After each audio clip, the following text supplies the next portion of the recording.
Nous entrons dans une nouvelle ère. Ces mots glaçants de Macron lors de son allocution ce 5 mars sont très clairs. Cet homme veut la guerre. Il dramatise volontairement la situation, parlant d'une menace russe qui serait partout. Manière de justifier le chemin vers la guerre, confirmant ce soir l'envoi de troupes françaises en Ukraine, avec réunion la semaine prochaine à Paris des chefs d'état-major des armées des pays qui accompagneront les soldats français. Alors que les Français n'en veulent pas, les soldats français non plus, et que ce sera un crime contre la paix, manière là-bas d'envenimer la situation pour toujours. Il le fera sous bannière de l'Union européenne, disant que l'Europe de la défense est là, prémisse à la très dangereuse armée européenne. Il ouvre même le débat sur notre dissuasion nucléaire française. On a tous compris qu'elle serait européanisée, qu'on en perdrait le contrôle.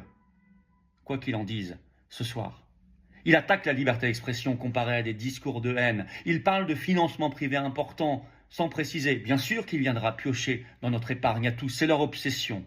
D'ailleurs, dans cette allocution, il y avait toutes les obsessions des européistes et des mondialistes. La censure, la guerre, le vol de la souveraineté, le vol des peuples. Alors, j'en appelle à toutes les forces de paix.